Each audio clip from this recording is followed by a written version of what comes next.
Welcome to Pennsylvania Newsmakers, and as always, thanks for joining us. Well, two reporters will update on the big stories of the past week. But first, let's take a look at Pennsylvania's infrastructure. It's more than just roads and bridges, as important as they are. So, as they say, let's get to it. Welcome to the fast-paced and unrehearsed weekly discussion featuring the leaders who help shape your world. Join us as we address the issues that impact you each and every day.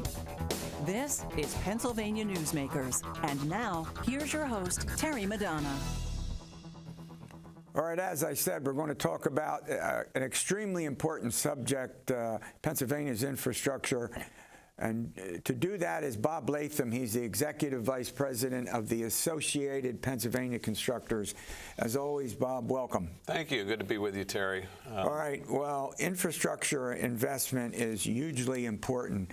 So let's start and talk about that, and we'll get to other aspects of it as we chat. Sure. Our entire economy, of course, is dependent on infrastructure. We tend to focus on transportation here, so let's look at roads, bridges, public transit, airports, alternative transportation, bikes and pedestrians, because people do get around in non-motorized. I'll tell you, I see more people riding bikes on the Pennsylvania's roads than I ever have in the past. Well, and we're designing roads now to make them more biker friendly and more streets and more walking friendly to pedestrians, and that's important that people have options on how to get around. But let's talk a little bit about where we are now, what we've done on our roadway system. We, of course, employ tens of thousands of people maintaining and reconstructing our infrastructure. And this year through July, 164 construction contracts around the state. That's a lot of work being done right now. We've fixed 246 state and local bridges this year so far. 2,300 miles of roadway have been resurfaced, and this is all what puts our highway user fees, our gas taxes to work in order to have a safer and more efficient highway network. I'll tell you, Pennsylvania, and you and I have chatted about this, is a very complicated state. It's large in terms of size. Geographically, it's very diverse. We've got mountains. We've got level plain areas. I mean, to keep the roads and bridges in order is not an easy task. We have more roads, we always talk about this, more state roads run by PennDOT than New York and New England combined. Wow. So that's a lot of roads that PennDOT has to maintain. But just think about almost twice that amount is maintained by local governments. So we have 40,000 miles of state roads, 70,000 miles of local government roads. Yeah. So we've got a lot. And as you say, mountains, waterways, so we have to have more bridges. We have 25,000 bridges in the Commonwealth of Pennsylvania. Through Act 89, the funding legislation from a decade ago, we fixed, we knocked down that bad bridge inventory from 6,000 to 2,000. So we've made a lot of progress there. But, you know, it's an ongoing thing. Bridges continue to age. They need to be addressed as well. Yeah. And we also have to think about revenue streams and expanding existing revenue streams, don't we? Yes, and I don't want to forget in every county in Pennsylvania we have public transit, but obviously mostly concentrated in our urban areas, and that is hugely important in the Philadelphia and the Pittsburgh market, and in central Pennsylvania and other markets as well. Governor Shapiro came out with a proposal, speaking of revenue streams, to increase funding for public transit at about $280 million. This past budget session, that didn't get over the finish line. The SEPTA, the transit agency in the Philadelphia area, is facing a deficit of about $240 million. Wow. And they recently announced they're going to have to increase fares for riders as a result of that. So we have a transit funding situation and a highway funding situation that go hand in hand that I think the legislature is going to have to address in the very near term. Yeah, I'll tell you, let's run to a break. When we come back, let's talk about that aspect of the funding and what you think of the fee structure that exists. We also ought to talk, fee structure. We got electric vehicles and other ways that we get around. We'll be back after these words. This broadcast of Pennsylvania Newsmakers is presented by the Pennsylvania Chamber of Business and Industry, the statewide voice of business, and by the Pennsylvania State Education Association, bringing the power of a great education to our schools, our students, and our communities.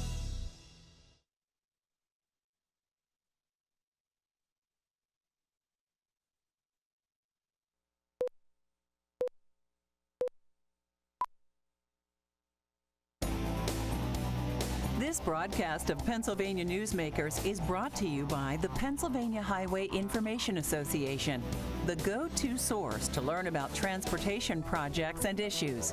Please visit pahighwayinfo.org.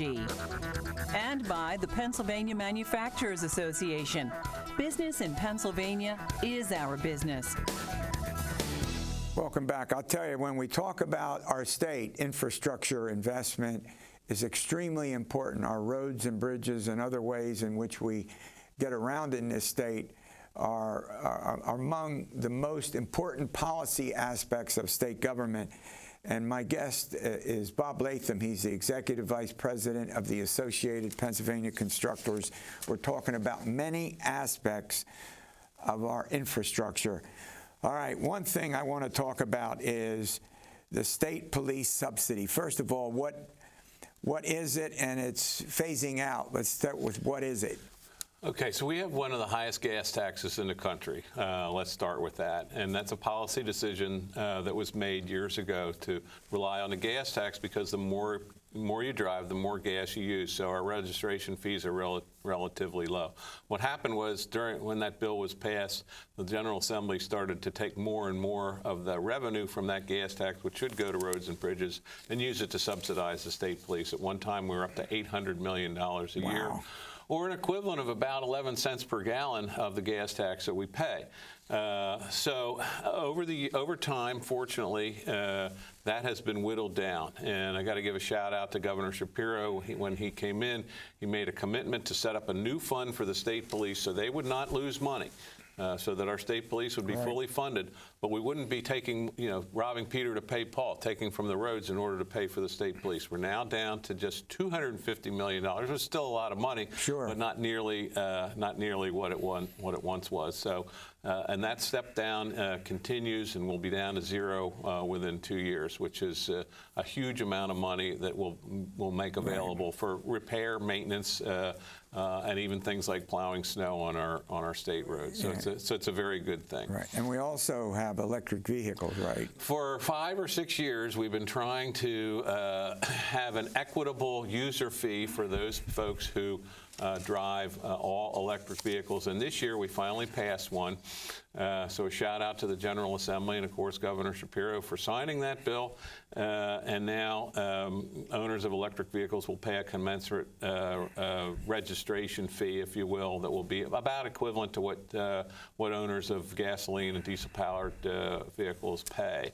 And it's not a huge amount of revenue at this point, but as the fleet of electric vehicles grows, it'll be more meaningful. And it's likely to continue to grow pretty substantially, isn't it? Yes, and it's also an issue that that kind of kept us from getting beyond that and looking at some of the other potential revenue increases. So right now, sort of the challenges that we have is that our public transit system needs more assistance. We're talking about how to apply more general fund state revenues to public transit and maybe some other options that they might have at the local and regional level. Yeah. But eventually, we're going to have to move away from reliance on this gas tax that I just spoke of, because even with the fee for electric vehicle owners, we are seeing less and less gas consumption because. So you're actually talking now about new revenue streams, is that right? I am talking about new revenue and expanding the revenue streams so that we have a decent infrastructure for transportation. No, absolutely. What we're seeing is the buying power from the gas tax is not what it was. And we're going to have to move towards something more of a mileage-based fee. I will mention that Minnesota and Colorado have also implemented a package delivery fee. At the same time, now we are an internet-based retail system where we're seeing a lot of more freight moved and a lot more retail delivery from delivery to homes. So those states have looked at initiating a package delivery fee. It's sort of the same type of thing as a utility surcharge that we have for your phone bills or for your utility bills, kind of infrastructure costs, I guess, if you will, of delivering those. So that's something that's being looked at as a possible revenue source. And then again, down the road, I guess, if you will, moving towards a more mileage-based user fee as opposed to a consumption of fuel-based revenue fee for highways. Yeah, well, look, I want to thank you for this update. This is extremely important. And, of course, your assignment is to continue to keep us updated. I mean, when we talk about infrastructure investment in a large, complicated state, geographically, we know it's complicated politically. We know it's complicated in a variety of ways, but infrastructure investment is very important. Thanks for coming on. Thanks. Good to be here. All right. Coming up, a couple of the state's top reporters are going to bring us up to date on, as they say, the big stories of the week. This broadcast of Pennsylvania Newsmakers is brought to you by Cross-State Credit Union Association. Credit unions, where people are worth more than money. To find a credit union that is right for you, go to ibelong.org. And by the Energy Association of Pennsylvania, Pennsylvania's energy information source.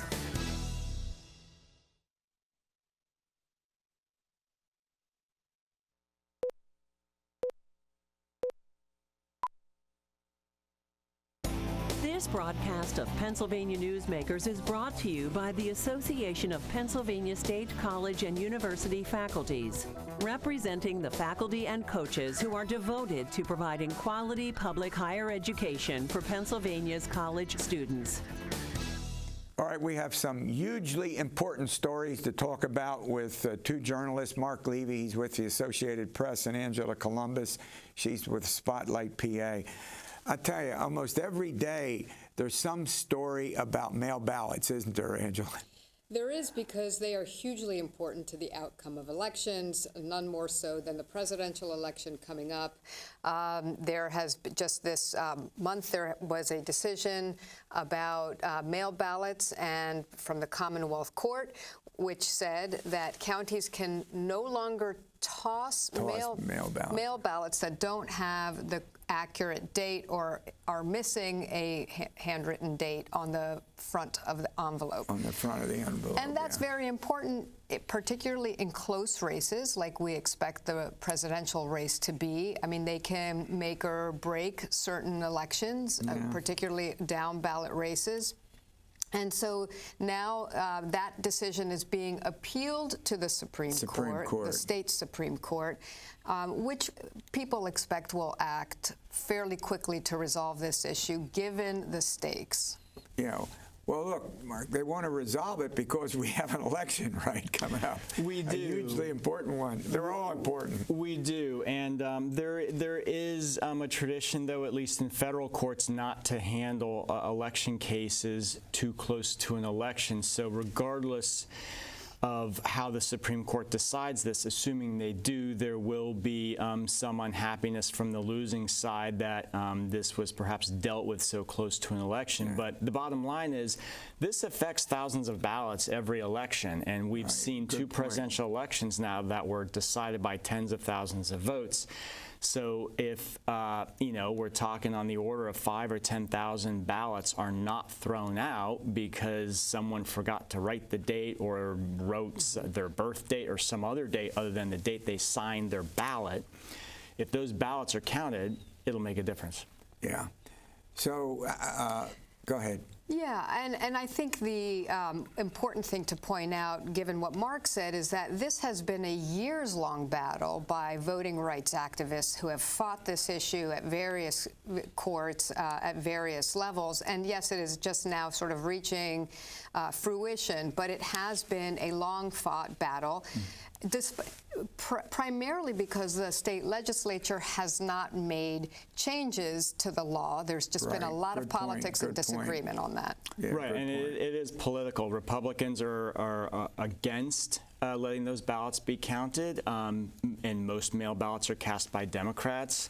And in the legislature, Republicans have held up reforms to that provision, which has been through various lawsuits, but this one is focused on the guarantee to vote, the right to vote, in the state constitution, yeah. Which may dominate, correct? Which may be the dominating factor. I mean, that was what the Commonwealth Court said, that the date really does not serve any compelling governmental function because counties know when ballots arrive and they mark those, and so it's really not an issue of trying to verify the timeliness. Right. Yeah.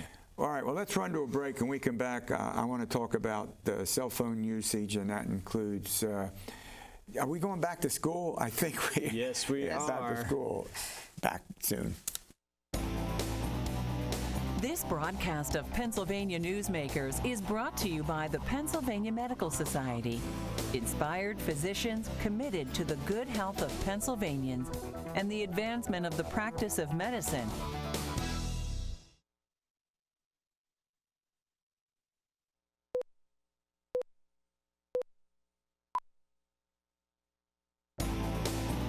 This broadcast of Pennsylvania Newsmakers is brought to you by Pennsylvania American Water.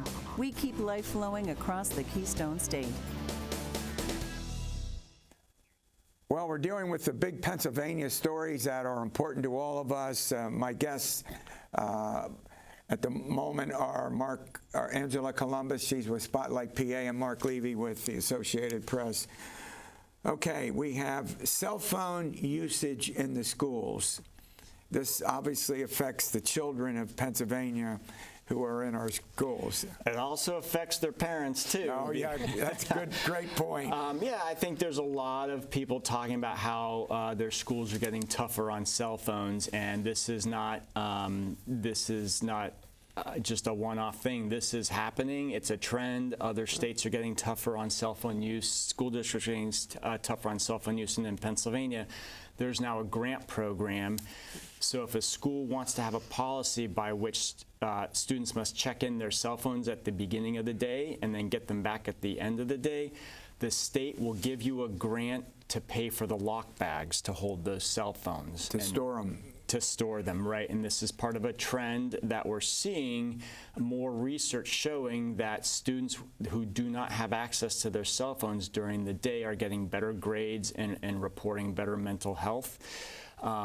And so in some states, they're taking action. Some school districts, they're taking action. There's a lot of classrooms have a no cell phone policy, but it might be spottily enforced. Are lawmakers heavily involved in this discussion? Yes. So this past summer, Marc mentioned that there was a law, Governor Shapiro signed into law a bill by Senator Ament that would provide $100 million in grants to these school districts that wanted to place restrictions on cell phone usage and during instructional time and during the school day. These grants would pay for things like the storage pouches for the cell phones. Now, each individual school district can make its own policy on whether, A, it wants to have a restrictive policy on cell phone usage and what that policy is. But nationwide, Pennsylvania is now among probably at least 11 states that have placed some restrictions on this sort of thing. And I think in part it's been spurred. I mean, just this past summer, we had the U.S. Surgeon General come out and urge Congress to put warning labels on social media platforms because Good point. There are studies that show, like Marc said, increased problems with mental health, particularly in teens. And that is underlying social media and cell phone usage. Well, I'll tell you what, we have to talk about some campaigns. We've got the presidential debate, on Tuesday, September 10th. We also have a Senate race in Pennsylvania that's nationally watched with what, 3 debates scheduled? Take it. Right. So as if there weren't enough presidential visits to Pennsylvania already, we're going to have Donald Trump and Kamala Harris on stage at the National Constitution Center in Philadelphia for perhaps their only debate of the campaign cycle. And, you know, it's no mistake that it's in Pennsylvania. Pennsylvania is perhaps the most important swing state this year. It has 19 electoral votes, more than any other state that is perceived as a battleground state. And Kathleen Hall Jamieson is a professor at the University of Pennsylvania. She studies presidential debates and sees this one as possibly being more consequential than other presidential debates because Kamala Harris has entered the race so recently. She says that fluidity in the polls show that there's the potential that more voters will make a decision or could be swayed based on this debate than in, say, past years where a voter's decision was already baked in. Yeah, that's something that's, you know, political scientists have been debating the importance of these debates, but obviously this one is hugely important. For sure, and I think presidential debates since 2016 and former President Donald Trump have gone up in people's estimation because they tend to be somewhat entertainment for certain in certain cases. That's a good point. And so, for sure, though, this will be a closely watched debate because it will probably be the only one between the 2 candidates before the election. That's a good point. And, you know, in the return of debates to Pennsylvania, this year's U.S. Senate race will have 3 between Bob Casey, the incumbent Democrat, and David McCormick, the Republican challenger. They'll all be in October. They'll all be televised. In 2022's Senate race, we only saw 1 debate between John Fetterman and Mehmet Oz, and there were no debates in the gubernatorial race that year. So this is somewhat a return of the debate to the electoral process, and it's kind of returning to importance in decision making. Was there a big surprise that there'll be 3 Senate debates, do you think? I mean, I think some people might say it is overkill, but on the other hand, because there has been a lot out, both candidates are pretty well known. Bob Casey has been a U.S. Senator for years, and Dave McCormick has run now. This is his second big. So, yeah, it could be a little overkill, but I think people are very interested in the balance of power in Washington, D.C., and as a result, and there are a lot of big national issues that poll after poll shows that people care about, so I think there will be interest. Yeah, go ahead. Yeah, and this, I think you were about to say, this race is one of the most closely watched in the nation. Absolutely. We're a battleground state in Pennsylvania, and there are only a handful of races, Senate races this year that will change the control, that could change control of the Senate in next year. Right now, it's just a 1-vote majority for Democrats in the chamber, and there is a belief that the change of control could happen in November. Yeah, I think that's certainly true. These are extremely important subjects, and we're delighted that you could come on and chat about them. We'll see you next week for another edition of Pennsylvania Newsmakers, and again, thanks for watching.